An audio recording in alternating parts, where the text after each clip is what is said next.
All right, month of completion. This is day number 19. Oh my God, this month is flying by. Thank you all so much for jumping on again. Month of completion, night number 19. And tonight is a teaching night. So go ahead and get something to write with. Sharpen the Crayola. Tonight's going to be amazing. This is, again, the month of completion. And this may be your first time on the broadcast, or perhaps you're watching the replay and you're asking yourself, what is the month of completion? The month of completion is a month that we take time to work on one thing as hard as we can, pray for that one thing as hard as we can to see what happens. It's the month where we finish some stuff. And so all month long, we've been working to complete some things, to finish some things. And tonight is a teaching night, and I'm so excited. So again, as you are coming in tonight, do us a favor. Go ahead and text someone, tag someone, tell someone. I know this is only on YouTube. You could tell someone, share this on your other platforms. Let them know that we are live tonight.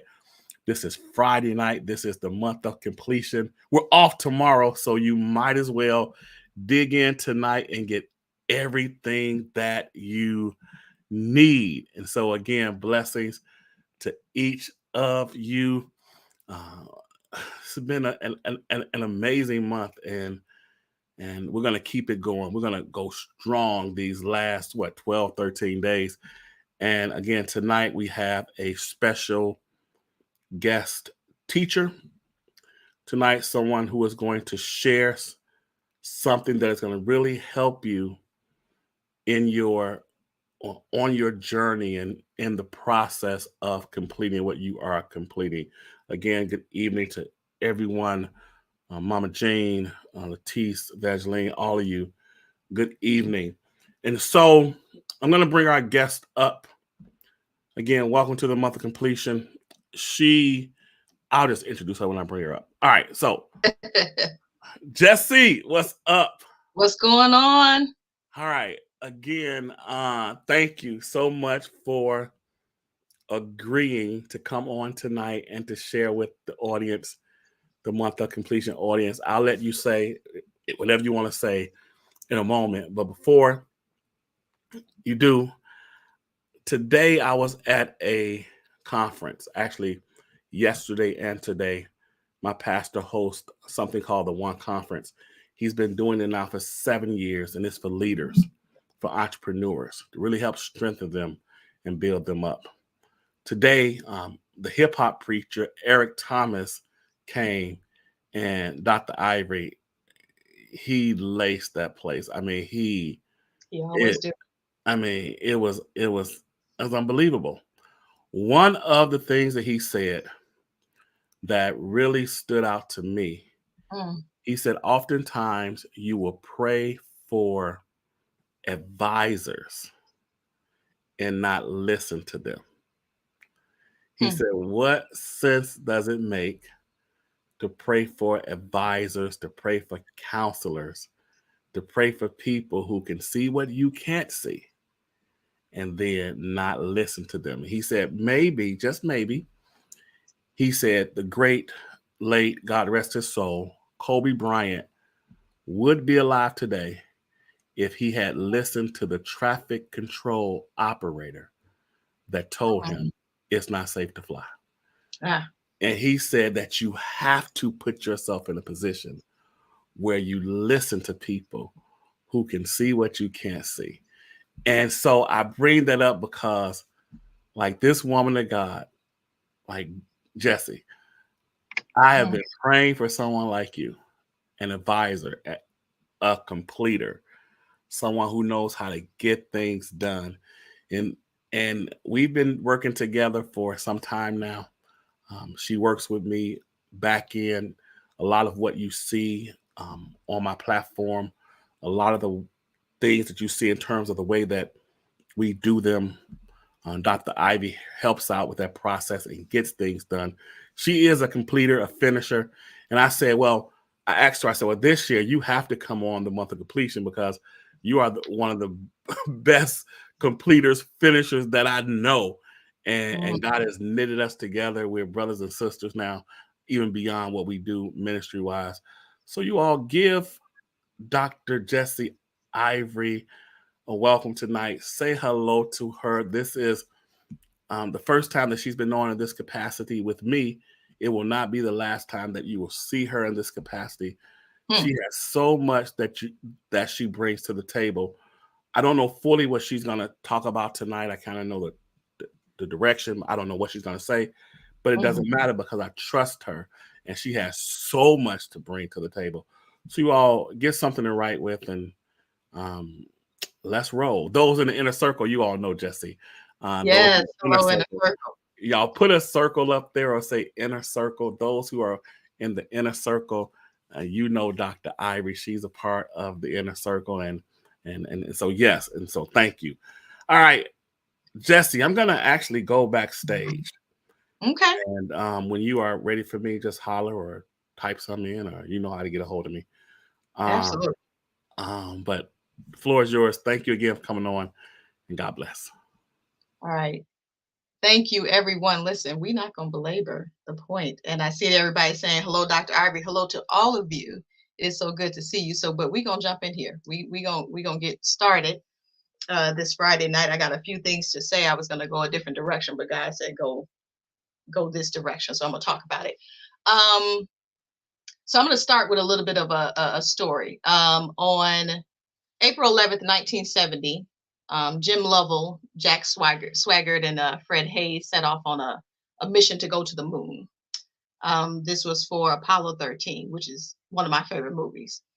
Um, this mission was commencing. I don't know if you all remember the story, but it commenced on the heels of Apollo 11, which was a mission that had commenced before where they had already landed on the moon. So this was coming. This was the second mission. We were going to the moon, and these folks were going to get there. This is 1970. Now, prior to the launch, there was much preparation and training. So in the movie, you see where they're examining all the external and visible parts of the spaceship.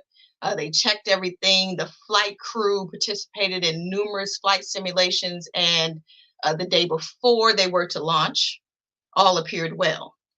They had a clear plan, they had a goal in mind, and they had worked to best ensure, so they believed, that they would reach their goal. All right. Now, you get to April 11th, the ship takes off.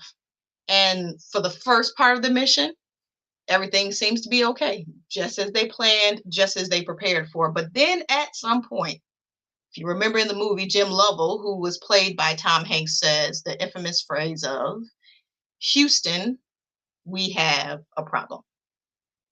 So now, at that time, they didn't really know what was going on. They just know that as they went on the journey to complete the thing that they were going to complete, there was an explosion. As the pressure came with the journey, there was an explosion and something happened. And so the thing that they wanted to do, the thing that they wanted to complete was not going to happen. They were going to have to abort that mission. They were not going to make it to their intended destination, and they were going to have to return to their original position. So, you know, they finally get them back. We know that. But what they would eventually find out about this mission and what was going on, and I want you to listen carefully here because we're going to draw some points from this. There was a damaged coil related to the oxygen tanks that caused the issue. Now, this coil wasn't readily visible. It was something that was internal. Here's the other thing. They were trying to do some research to find out, did the coil get damaged as they was going, or was it there already? What they found out is that the damaged coil was present before they lifted off. All right. So that's something to think about. The coil that was there was already damaged before they lifted off. And so, what does this story tell us about completing? Well, one, sometimes there are things that are going on inside of us that are not visible, that when we don't address them before we start on our journey, they will cause a catastrophic failure along the way, and we'll have to abort the mission. And there's a few other things that they tell us. Um, we can really have a worthy goal. We can really be excited about this worthy goal. We can have prayed about what it is that we want to do.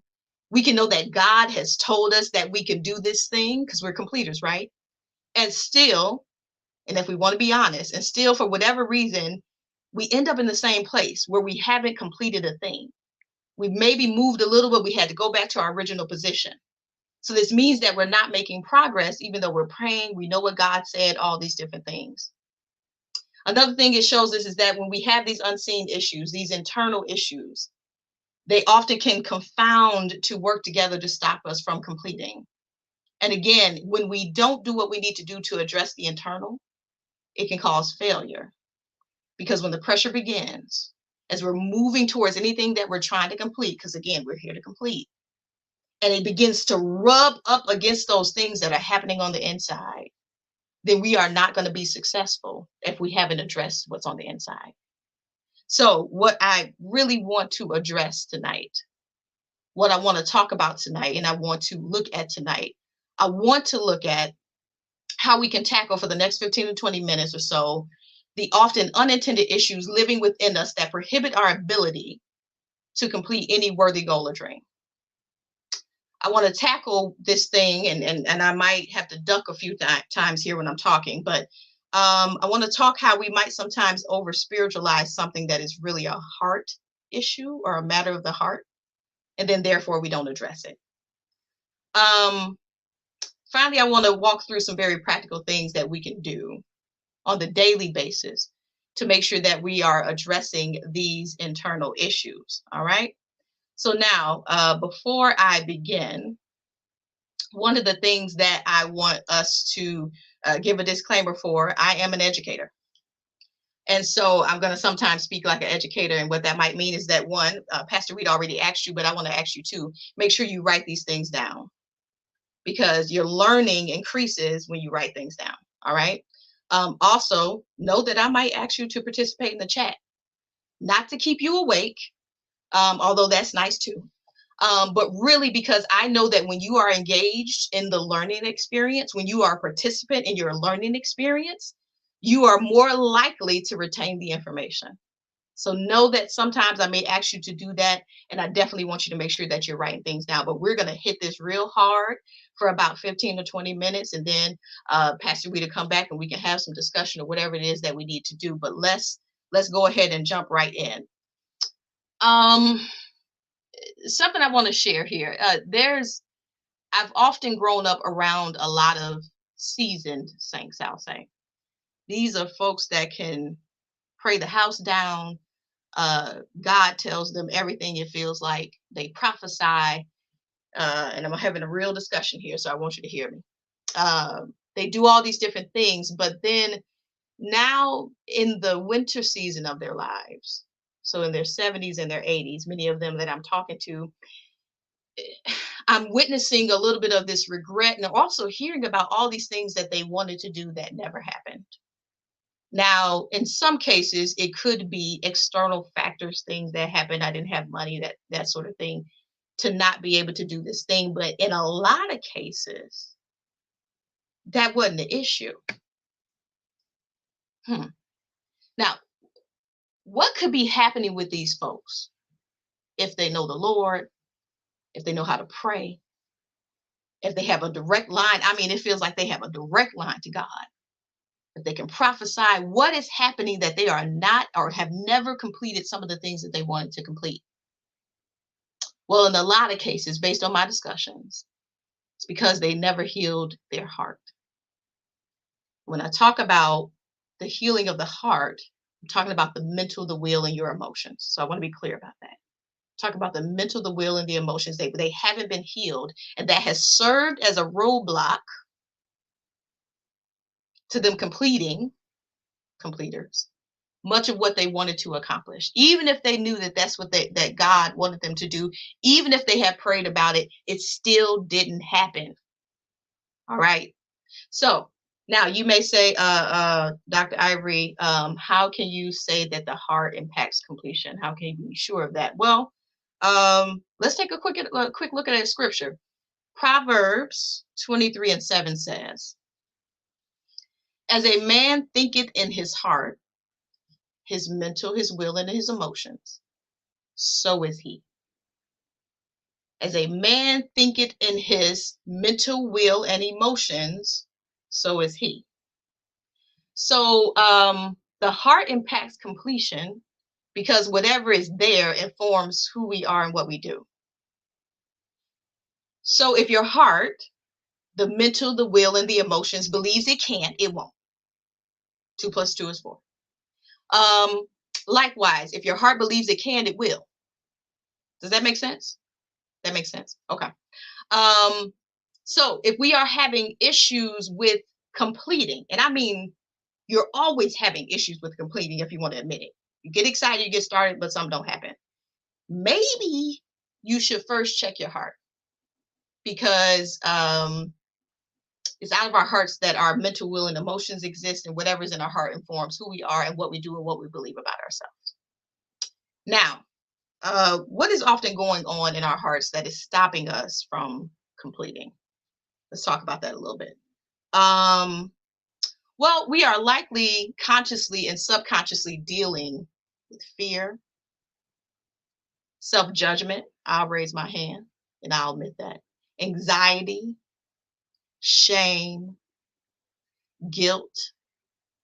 And these are issues that we are dealing with that have been placed, implanted in our hearts. Again, that is our mental, our will, and our emotions by experiences that typically don't always have to be started in our childhood. So let me give some examples here. Perhaps you have dealt with an absent parent. Or perhaps you've dealt with a parent that was present, so they were there, but they couldn't or didn't give you the attention that you need because they had to work a lot or they were busy, whatever it was. Perhaps your parents were awesome, but they rarely hugged you. Perhaps you experienced some form of rejection. It could be with parental, it could be on when you were a child in school, it could be from your family, it could be from whatever, but you experienced some form of rejection. Perhaps you did fit into your family. Perhaps you experienced some form of abuse, mental, physical, whatever it was. Perhaps you were disregarded. Oof. And that spoke to you. Yeah, I see somebody saying trauma. And now all of these negative experiences, and let me just tell you, they don't always have to be extreme. We believe that I didn't go through nothing real bad, so I'm not suffering from this. It could be real subtle and cumulative over time. And it could be bruising and breaking your heart, breaking your mental, your will, and your emotions. And now they're wreaking havoc on who you believe you are and what you're capable of doing. So if this is the month of completion and we haven't addressed our heart, what exactly are we going to complete that is a worthy goal if we haven't addressed our heart? If you haven't addressed our heart, I can tell you these experiences, whether you know it or not, are in control of you. They are influencing how you move, oftentimes in ways you don't even know. You haven't addressed it. But here's the good news. Here's what I want to share. No matter how deeply emerged something is in your heart, these experiences, it can be removed or managed with some hard work. I don't want to make it seem like it's easy. Although God can do anything, oftentimes it takes some work. And how do I know this? You may say, how do you know this? Are you just talking? Well, first, I know it firsthand, and I'll share a story here in a minute, but also I know that God is able. And on a practical level, you weren't born with that for the most part. There could be some other issues, but most of the time you weren't born with the things that are holding you back. They were placed there by experiences. So if they were placed there, they can be removed. And that's the good news, is that it can be removed. All right. So now let's move into some practical issues. And like I said, I ain't gonna be before you long. I'm gonna give you some stuff because I want you to really think about these things after tonight. I want you to meditate on these things after tonight. But let's talk about some practical strategies to address the heart. And I have 3. The first thing, and I'm gonna duck after I say this one. I'm gonna duck because y'all might throw something. You need to accept that being saved or seasoned does not exempt us from being impacted by issues of our mental, our will, and our emotions. What this means is that you could be over a ministry, you could be in charge, you could have gotten saved in 1952 and still be dealing with issues of the heart, and they could be holding you back from completing. Even Paul said that I can see another law at work in me, waging war against my mind and making me a prisoner. Translation, there was a war being waged against his mind and it was winning. And this is Paul. So if it can happen to Paul, certainly it can happen to us. So your first strategy to address the heart is to accept that being saved and seasoned and mind burning fire and being able to pray the house down does not exempt you from dealing with issues of the heart. It doesn't. Second point, I'm gonna duck on this one too. Maybe I'll get under the desk. We have to, and I'm gonna explain this. We have to stop over spiritualizing issues that are heart related. Hear me. We often put everything on the devil, and then doing so, if we aren't completing or we aren't moving forward or we feeling bad or whatever, and it can be warfare. So I don't want to disregard that. But sometimes that's not what it is. And in doing so, when we say, "Oh, it's just the devil," then we opt out of the work to address what's going on with our mental, our will, and our emotions, and we don't heal. We don't do what we need to do.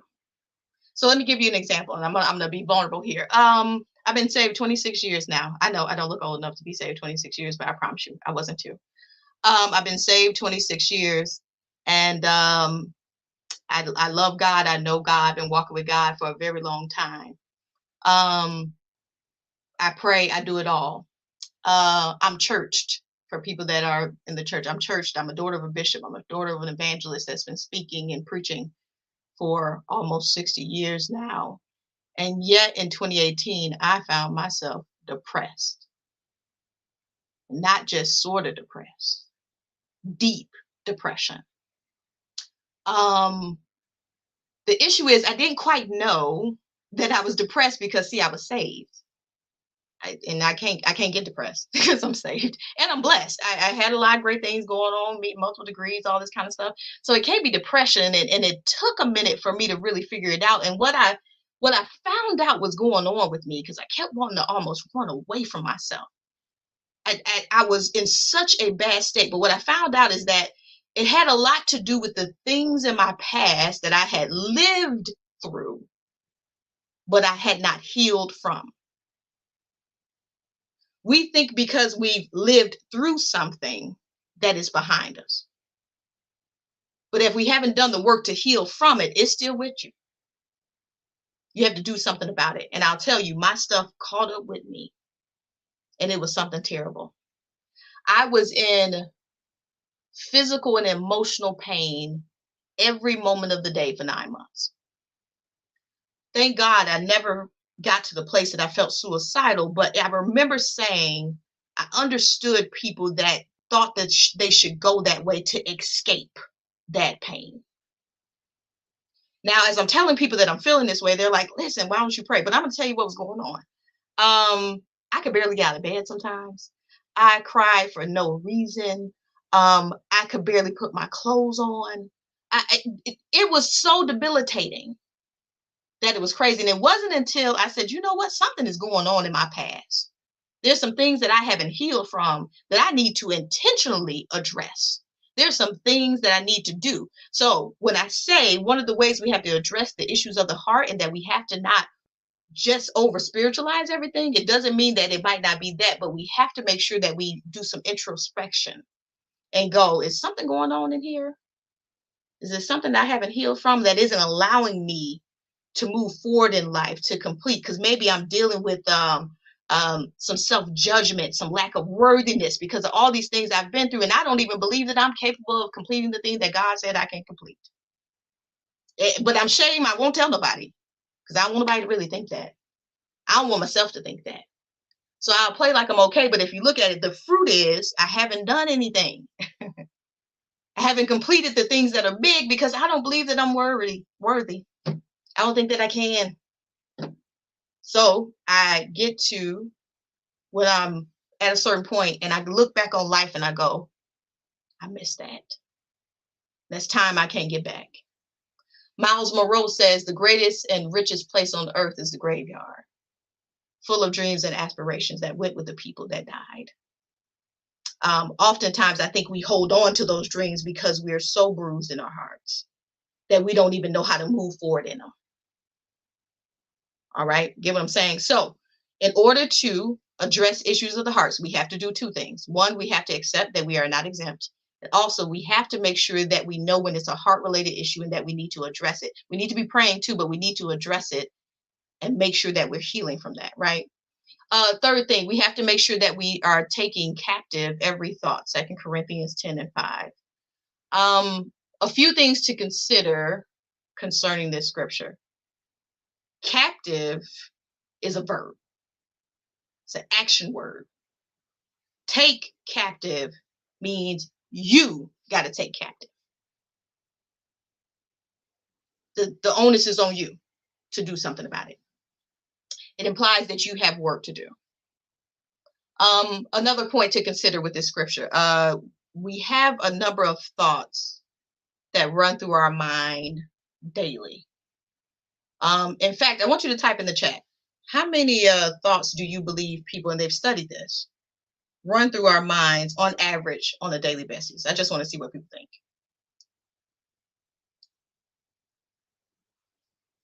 How many thoughts do you think just run through our mind on a daily basis? Take a guess at it.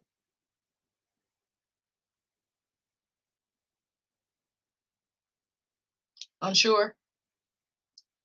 I'll tell you what it is. It's 60,000. 60,000 thoughts running through our conscious and our subconscious mind on a daily basis. So if we're going to take captive every thought, we have to be cognizant of the fact that our minds are moving daily. All right. Also, something that we have to think about with taking captive every thought. We are inclined to remember or think about that which is bad or traumatic versus those things that are good. Don't believe me?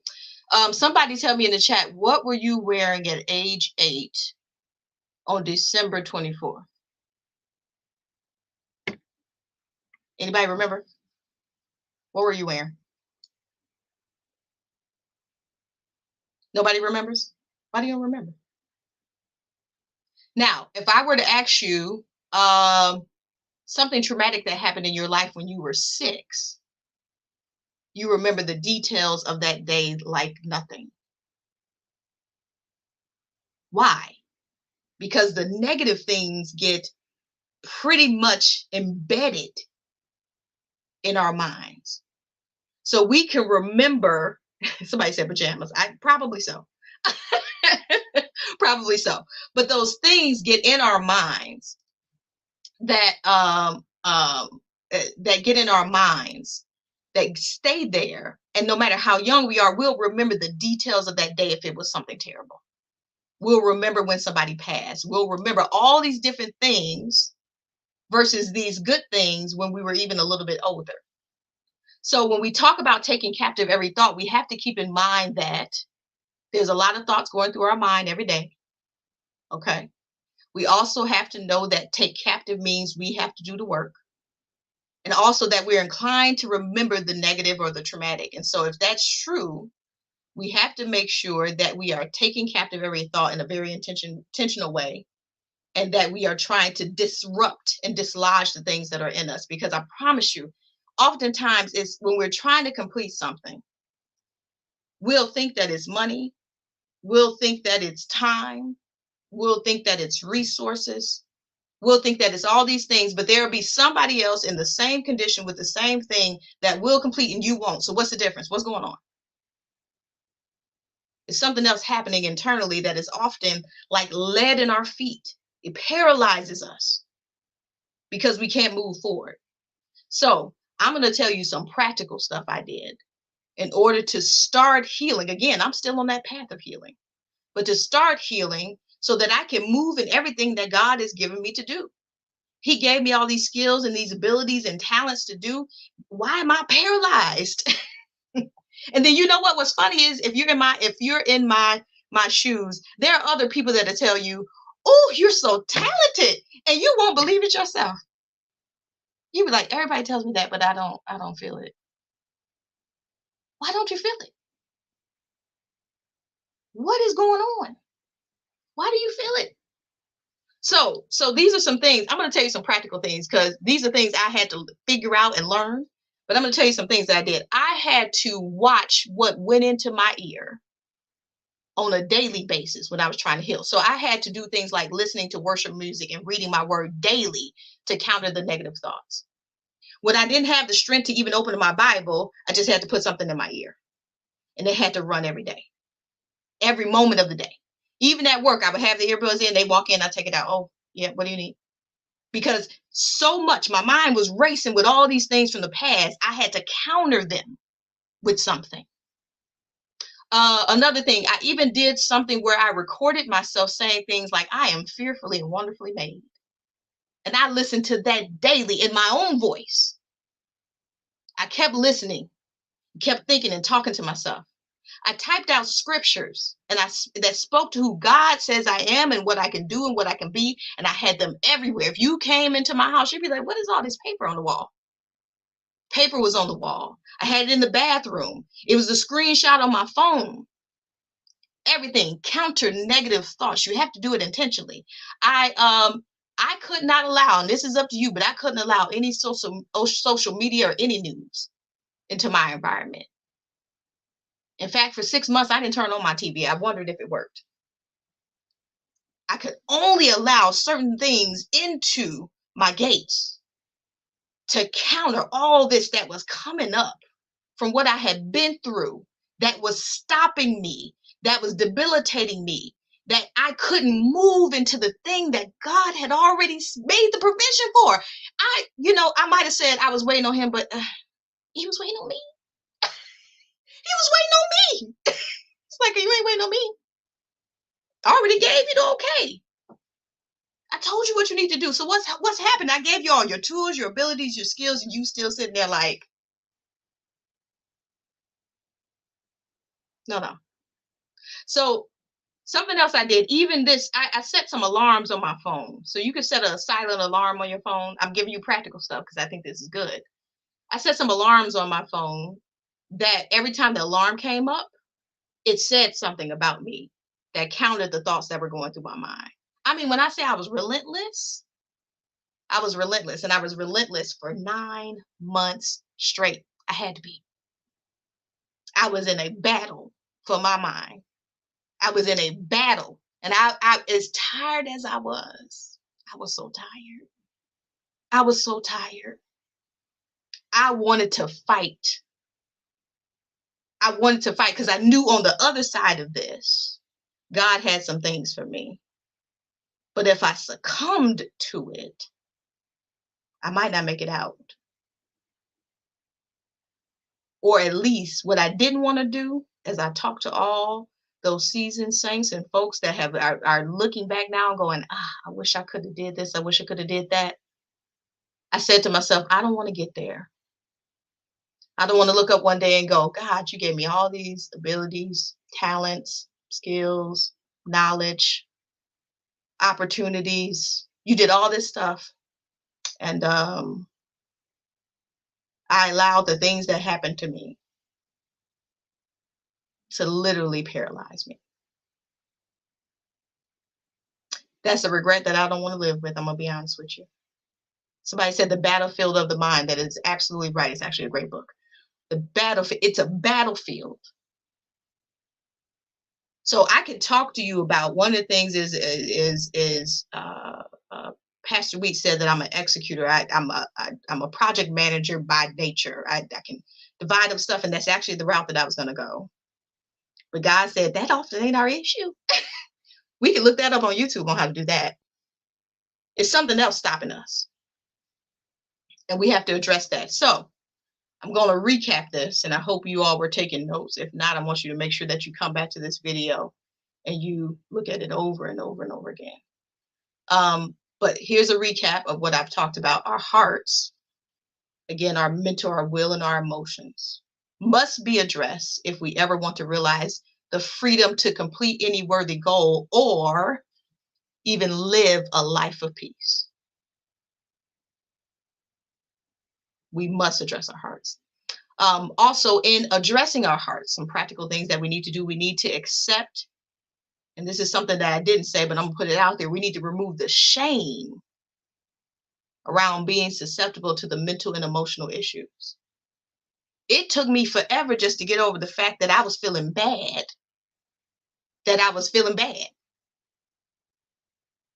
So now I don't want to even admit it to myself or others, and don't want to get myself the help because I shouldn't need help. I'm saved. I got all these degrees. I got all these things going for me. There's no way that I should be going through this. So now I done wasted 4, 5 more months because I'm shame and hiding. At some point, you got to go, you know what? Forget everybody else and myself. Yep, I need help. Yes, I need to address some things. I am tired of being held back. And it's never too late. I'm not going to deal with this no more. I need to do what I need to do. So we have to get over the shame. Also, let us not, it is hard work, and I think we all know that. But let us not bypass the work that we really need to do by always saying it's the devil. And this is not to say that he is not at work. But let us not just go, oh, it's the devil. So I ain't got to do nothing. I just got to. I know we don't talk that kind of stuff talk sometimes, but that's real. That's what God put on my heart. Then also we need to make sure that we take captive every thought. And because we know there are a lot of thoughts that go through our subconscious and our conscious mind, that has to be a very intentional, relentless battlefield sort of thing that we need to do. And here's the deal. I can tell you again, because I don't want you to miss this.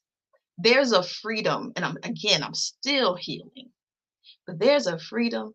I didn't know I was bound. How about that? There's a freedom in getting free of those things that were put on you. And in most cases, there's stuff in my searching that I didn't even know impacted me the way it did. And somebody said get counsel if needed. Yes, I did not mention that. But if you need counsel, I know everybody like, Lord, don't get no therapist. I was raised not to believe in therapists. But I went and found me a faith-based therapist who's a minister. So it worked out. We talk about God and clinical. So if that's what you want to do, then you can do that. But there's freedom on the other side of your healing. And when you free, it's like taking the shackles. It's like trying to run a 400-meter race and taking the shackles off. Can you imagine what it would feel like if you always only had on shackles? You might think it's normal to have to work this hard to move forward. But what about the day that the shackles are off and you're like, oh, this is lovely. I can run fast. I can move forward. Come on. We have got to address, we don't talk about this enough. And we need to talk about it. So that's what I wanted to share tonight. That as you are moving towards completion, if you are having some struggles with completing, check your heart. It could be a lot of things. I'm not saying it has to be your heart, but check your heart and say, is something going on there? And begin the work. God bless you all.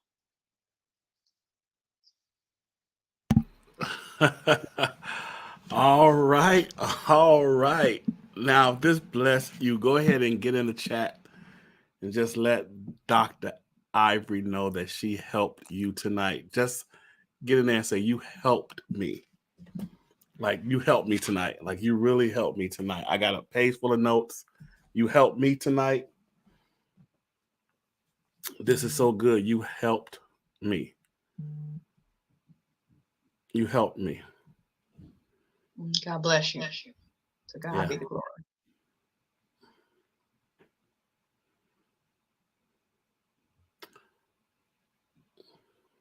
You helped me.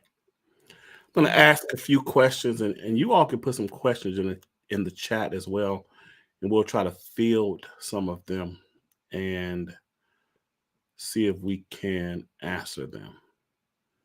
So,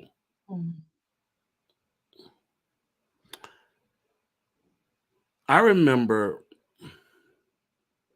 well, let me give a recent analogy. I got a new car, and it's different than my old car, whole different make, model, etc. And I was driving this new car rides well, and as I'm driving the new car, stuff is happening to me in this new car that was not happening in the old car. And they have this lane assist, this automatic braking, people come in front of the car and all type of bells and whistles go off when people are walking. A lot more stuff. And over the course of having this car, you all, I discovered there's a lot of things that this car does that I have no knowledge of. How many of y'all ever had a device, a phone, like the iPhone or maybe an Android or phone? Over time, you discover that the phone does a lot more, or maybe you got a new TV or whatever. You're like, man, like this thing does a lot more. And I think that what you said hit home so deeply, because a lot of people look at problems and they know that there's a problem, but they don't know what it is and where it stems from. And when you said that we should inspect and ask ourselves, like, is this a matter of my heart? Like, that's huge. And so I got a question in a moment, but I want to say that everyone who is a part of the month of completion, I want to say to all of you, kudos and congrats for trying, because if you had never tried, you might not ever know that there was a problem. And it's only when you start trying to do things and then you say, man, I tried, but I can't do this, then you say, okay, God, what is wrong? And oftentimes it is something, like you said, that happened in the past that we did not address, or that we did not even know how to address, that is really grown now and hindering us today. Like these things are like grown. So we got a couple of questions, and I'm going to pull these up. And all right, so it says King's Kid Training Center wants to know, what are some practical things you can do to identify those hidden traumas that could be holding you back? Well, one, I want to put a disclaimer. I don't claim to be a therapist, so I want to be clear about that. But I'll tell you some things that I had to do, and it doesn't always reveal itself closely. It really just starts with asking a question of, what is this feeling that I'm having? Because sometimes we can't even determine what we're feeling. Am I feeling self-judgment? Am I feeling shame? Am I feeling guilt? Okay, what is it? And then I might start journaling, like, when does that seem to happen? So Pastor Wheat, you mentioned, and that kind of goes with the ship. As you're moving forward, it isn't until you move forward that that thing rubs up against what's in there. And so as you're moving, you'll go, okay, what seems to always happen when I have this feeling? And then start inspecting that and start just asking yourself questions. Sometimes, let me just say this, sometimes that stuff is so deeply, and there was so much I couldn't see on my own that somebody else had to pull out for me. So somebody else had to ask some questions and say, perhaps was it because you experienced this over and over and over again, and you were, oh, oh, oh, and you're like, okay. So sometimes it took me talking to someone. In most cases, that might have been a therapist. In some cases, I had a very good friend that I lost last year, and she could point out to you what was going on with you. She was gifted with that. And even she came to me and said, hey, I think this is what's going on with you, and this is why. And so I don't have to take what they say, but I had to sit there and go, huh. And so really it's about pausing and going, what's going on with me? What am I feeling? What seems to keep occurring every time I feel this? And then I have to start thinking back in the past. What could have happened here? So if I'm dealing with rejection, or I'm always self-judging, that's a big one for me that I just figured out. Self-judging, where was some of the self-judgment started? Why did I start self-judging? At some point I must have felt unworthy. Why did I feel unworthy, and what was happening?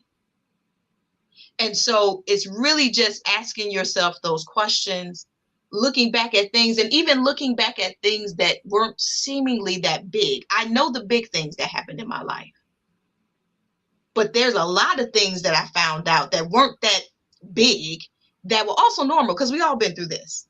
Oh, get over it.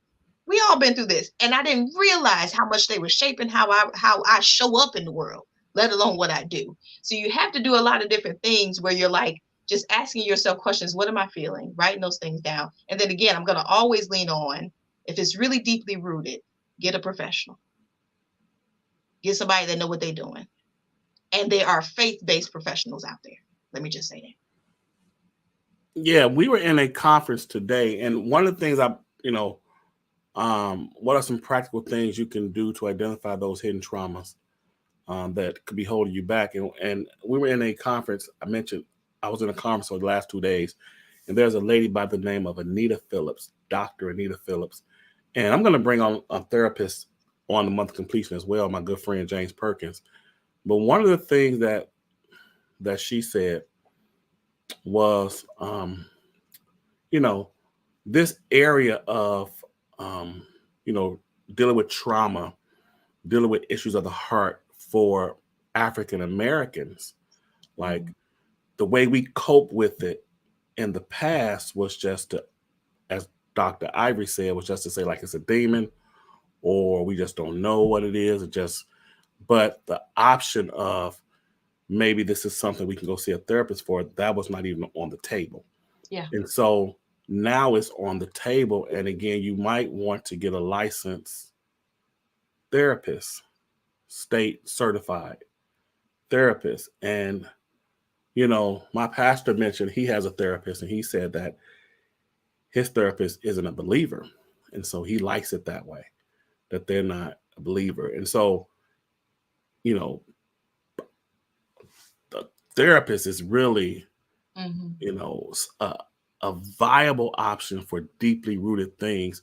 Because again, one of the things about experts in a particular area is that they help you navigate properly with the level of speed, and of course they're still practicing to a degree, but they've been trained to really help people in this area. So I don't know if that's a beginning place. And I always say, what are some practical things you can do to identify those hidden traumas that could be holding you back? I always say that God knows everything.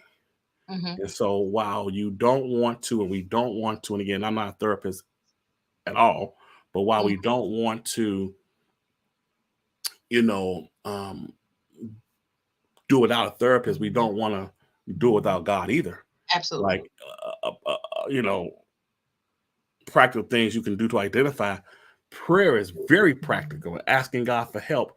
God, Mhm. what is this? Reveal this to me and show me this. Even pray for your therapist as they're working with you. God, use them as your vessel. Or but prayer is a good starting place. We're gonna take a couple of more questions. If I can mention something to that though, when you said prayer, I actually prayed for God to give me who to go to. Hmm. Because I was like, where do I start? And I can still remember today searching online and finding the person and God being like, that's her. Yes, Then that's it worked. really So just even in my decision on what to do, I had to ask God because it was so foreign to have to go to therapy. It was weird. all right. So Here's another question. I want to ask for prayer for healing of my heart. So we're gonna do that at the end. We're gonna pray for everybody. So yes, uh, D. Nia Henderson. I think that's how you pronounce that. We will pray. All right. So it says, how do I begin to mend my broken heart? Uh, because I don't know where to start. Again, I think that this is similar, and Dr. Ivy, you could chime in as well. But it's never a bad place to start with. But Dr. Ivy said this as well. Um, you know, it's like realizing too, um, okay, like I'm not the only one. Like no one is exempt. Sometimes when certain things happen to us, we think I'm the only one. This is only happening to me. It's only raining on my side of the street. But hmm no one is exempt from experiencing broken hearts and things in life. You want to say anything about that?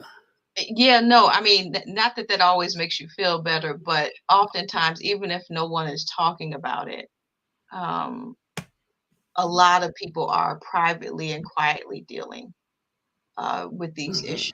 And so, again, it doesn't make your situation feel better, but I say that part because I think that will help to remove the shame around because that often accompanies what we're dealing with. We feel some shame around feeling this way, but we shouldn't. It's more common than not, whether a person says it or not, or whether a person is even conscious of it or not. So I think it's knowing, to your point, that this is something that is common. But again, I'm going to go with what Pastor Wheat is saying and starting with prayer and just asking God for help. Um, that's the way I prayed. I didn't have anything eloquent to say when I fell into my depression.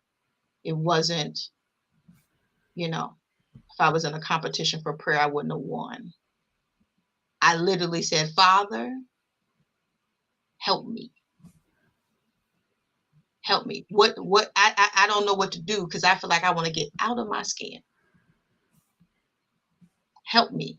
What do I need to do? And he started letting these little things happen, and whether it was conversations or whatever, that eventually led me to the path that I needed to start to get on to start to heal. So you want to start there. I mentioned some practical things, but that's what I had to first do, is just go to God and be like, I need you to, what should I do for me? Because that's, I think, and I can't wait till you bring on James, because since James is licensed, and I would say to Lamar or anybody else that's dealing with that, make sure you're on for that session because you want to hear from James. Yeah, he'll be on Sunday. Okay, he'll be on Sunday. Make sure you tune in. James is going to really be able to give you some very specific things to do, but always start with God and say, God, what do I need to do? Yeah, and again, as we are striving and endeavoring to finish what it is that we're trying to finish, it is okay when God reveals to us that there's some more us work that needs to be done. And I mean that to me, like that's the thing. Like, okay, I'm striving as hard as I possibly can to get this done because I love you, God. And when God says, okay, I'm going to reveal something to you that is going to help you be whole, help you to be, and so that out of that place of being you produce, and he helps you to really deal with your heart or mend your heart, or as Mhm. Dr. Ivory said, he helps you to deal with your mind. Oh, Mhm. that's mercy and grace. And never think. that because you have to, you know, pull into the pit stop to get some work done on your car, your tires. You know, when you think about like race, I know probably many of us don't watch race car driving, but if you watch race car driving, there are times where even if the race is close, that you better pull into the shop and get new tires, get work on the cars, make sure that you got proper coolant or get a quick oil change, whatever you have to do, because if you don't do that, your car is not going to complete the race. And so, even as you are striving and pushing and endeavoring to finish, if the Lord reveals something to you that you need to deal with that's in you, oh my God, that's mercy and grace and that's love. And you know, you work that how you need to work it, but again, you know, that's mercy, grace, and love. That God can help you deal with you in the midst of everything else that you're dealing with. And so, Dr. Ivy, that was amazing. And so, um, man, you know, the practical things you talked about, you said I had to guard my gates. Mm-hmm. And so you had to guard your eyes, you had to guard your ears. You had to not only guard, but you had to replace what you were previously listening to and who you were previously listening to with the things that you needed to hear and the things that you needed to see. You turned your TV off. And sometimes, I'm telling you all, things like that, things like, you know, pausing for a minute, getting, and that's what the month of completion is about too. Like, I think next year, you helped me a lot. I think next year, you know, during the month of completion, maybe, and maybe for the rest of this year, maybe some of us can be like, you know what? There's a series of things that while I'm doing that I need to stop doing. Mm-hmm. Like maybe it's what I'm doing that is hindering me from being able to do more. Like maybe it's these sidebar things. Mm-hmm. Maybe it's these extra 10, 20 minutes on social media. Maybe it's this TV. Maybe it's and let me say this, and then I'll pray and I'll let us go for tonight. But let me say this as well. The enemy knows, he's been around long enough to know that if he can place certain seeds in you early, Mm-hmm. allow certain at you early, Mm-hmm. um, and if they go unchecked, that's his rider on you for as long as you don't deal with that thing. And anytime you get far, anytime you start doing something, he could attack that trauma to paralyze you. He can attract the fact that he can attack the fact that somebody early did something to you or said something to you or didn't do something for you or didn't say something to you or hurt you in some way and you never addressed it. Now he hits that in a whole nother way. Mm-hmm. And now that thing that happened where you was young manifests as you're older because you never dealt with it. And it's like a it's like a sore that's still Mm-hmm. sensitive to touch. Yes. And you saying something now. And it's sensitive to touch perceived or real. Mm-hmm. So something about our minds is that when there's a thought going through, you can feel an emotion to a thought because your it's like your brain or your mind doesn't know the difference between real or perceived. So you will be in complete fright from what happened to you when you were 7 about a situation right now that reminded you of that but is not that. And you will have a whole and you will operate out of what that thing is rubbing up against. Mm-hmm. You will operate out of it. And like you said, they'll keep holding. When you think about when it's been able to grow, or like a tree, if you get a tree and it has its roots when it's young, it's just under the surface. As it grows, those roots are deep. So now you got to do a whole lot of of pulling things out. I use this analogy, and I like to, because I like to use things to bring it home. When I was trying to explain to a family member why I was even trying to go to therapy and search some things out, I said it's like if you were in a house, you had a beautiful house, and you were upstairs, and you done Febrezed it, wiped it down, it smelled good, but you kept smelling something. And you were like, there's a faint smell of something not smelling well. And then you go down into the basement, and you go down there and you see all this garbage down there that over time you've been throwing garbage down there. And this is the things that you've been going through. But we've been storing it in the basement and Febrezing upstairs. So you haven't been able to see it. But every now and then you feel a faint smell of something. Then when it's time to go clean it out, you got a lot of stuff you got to throw out. A lot of things that you have to do. So it's incredible how much of this we go through. And I can't wait for Sunday to hear what James has to say. But it's a lot of things that happen. And like you said, it happened a long time ago. And what could be happening now could even not be the case. But you will react in that way. Yeah, because you would think that it's a new thing, or you would think that it's the same thing, but it's really a new thing. Like, it's so James is gonna come in. He's gonna really bless us, because one thing I'm gonna have him talk about is the stories that we tell ourselves, and human beings are the only people who can change their lives simply by changing the stories that we tell ourselves. When the Bible talks about that whole casting down imagination in every high thing, it says the weapons of our warfare are not carnal, but they're mighty through God to the pulling down of strongholds.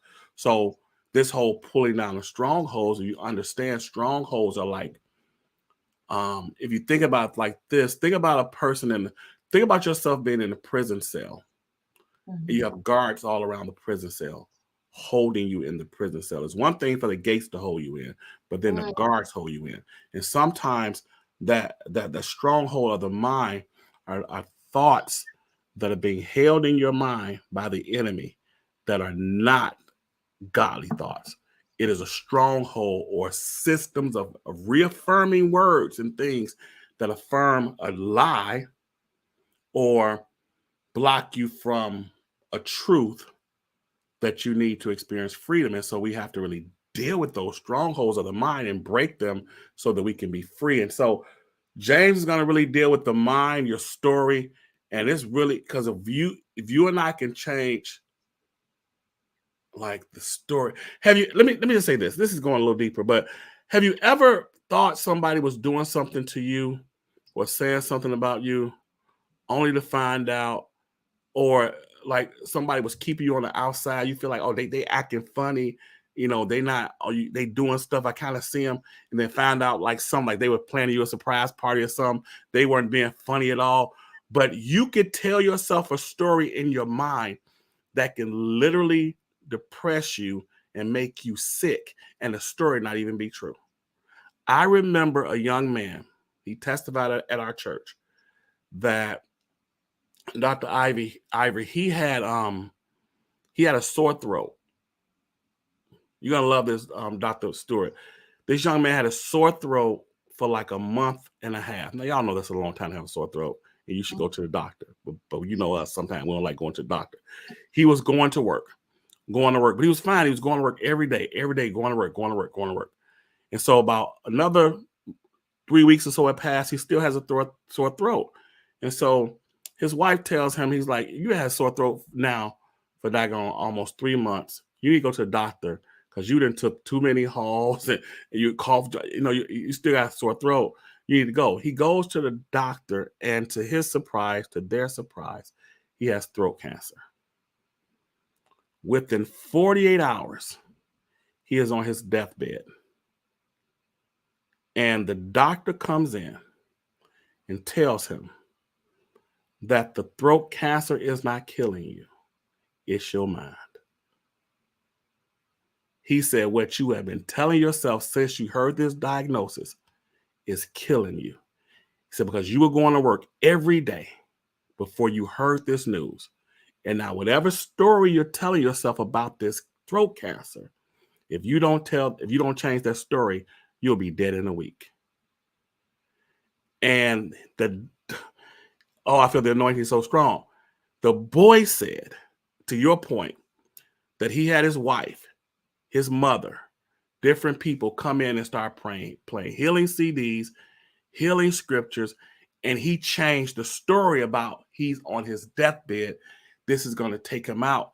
He's going to die, to that he's going to live. And he changed his story, and he was there to testify that God is a healer. And sometimes the only thing that we have to do to change our lives, to change our situation, to change our hearts, is really begin to change our story. It puts different stuff in our ears. Be okay with this did happen to me. And not try to act like it didn't happen. It was real and it did hurt. And it was I wouldn't want it. I wouldn't wish it on my enemy. But it's my lot. So we gonna finish some stuff, y'all. And if it's the heart we got to deal with to get it done, I'm going to deal with my heart. I'm going to get it done. If it's some strongholds in the mind we got to break, it's some strongholds we got to break. If it's some praying together, if it's some being around the right people in the right circle, if it's being up at 10 o'clock at night on the Central Standard Time in the East Coast, 11 o'clock at night, whatever I have to do to finish, I'm going to do it. All right. Again, thank you, Dr. Ivory, so much. I don't know what else to say. This was amazing. And so I'm going to pray. I'm going to pray. Hallelujah. Father, we honor you tonight for this word. We thank you, God, that your word is truth. And you said that we will know the truth and the truth will make us free. Your word has the ability, the power within itself to make us free. You said that your people are destroyed for their lack of knowledge because they reject the knowledge. So tonight we receive the knowledge. We receive what you are saying to us individually. We all know situations that have happened that we haven't dealt with. We all know certain things that arise when we're trying to get things done. We all have certain bends and proclivities toward giving up that we like, where did this come from? That we all seemingly, Lord, have mental obstacles that make us think that God is not going to use us, or to perceive things in a way that is not really the way that they are. So God, help us tonight. Help us tonight. Even for Dania Henderson that asks for prayer for healing of the heart. Father, heal her heart. Heal her heart. And for all of us, God, who are here tonight, heal our hearts. Help us, as Dr. Ivory said, God, to do the work. To not blame anyone, but to realize that this is a blessing, that it's revealed, and that we have the ability to overcome it. So God, help us deal with the issues of the heart. Help us to deal with the issues in our soul. For man thinks in his heart, so is he. So we thank you again for Dr. Ivory. We thank you for day 19 of the month of completion. We honor you in Jesus' name. Amen. Listen, this was fire. I need y'all to share this with someone who, like, in their hearts, they're like dealing with something and haven't been able to overcome it. Just share this. I know this is a little over an hour, but just jump on in and tell them to just start. And then, maybe watch it with them or something. But replay this again. Take notes and let's do the work. Share this out. And so again, God bless each of you. Tomorrow is what? A rest day. Tomorrow's a day to rest, reflect, recharge. It's the Sabbath. We work as hard as we can every day. And for some of us, it takes work to just sit down and rest. Rest, my child. Rest tomorrow. Sabbath tomorrow. Put your feet in some water. Even you got to sit on the side of the bathtub. Put your feet in somebody's water tomorrow.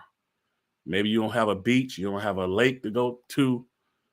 Put your feet in some water somewhere. Get you a foot bath. Go to Walmart, Sam's Club somewhere, Costco, whatever stores in your town. Get yourself a little bathtub. Put your feet in it. Get some little. My grandmother would get some Epsom salt. Soak them bunions. Soak your feet. Relax. Get a book. Chill tomorrow.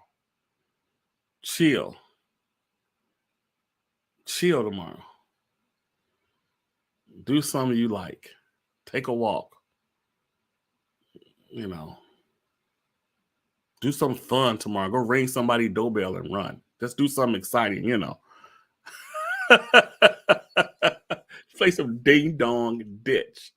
You can't even play ding dong ditch no more because they got ring doorbells and they'll put your face out there in the street. So don't do that. That's not a good idea anymore. But do something fun. Do something fun. Pay it forward tomorrow. Go to the drive-thru and pay for someone's food. And do something, charge yourself up.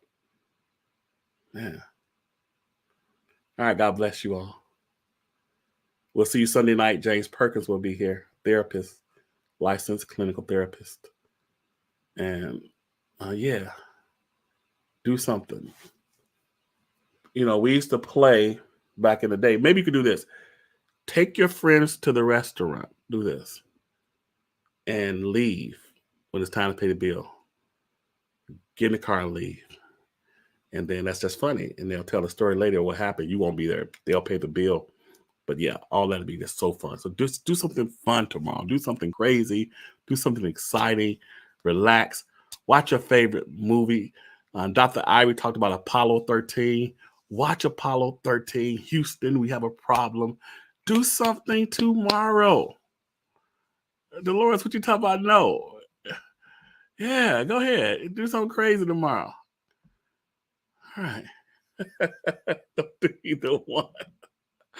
I ain't gonna say don't do it. There's some good ideas. Those are some good ideas. Go have some fun tomorrow. Enjoy your Sabbath. Enjoy your rest. Have a good night. Peace.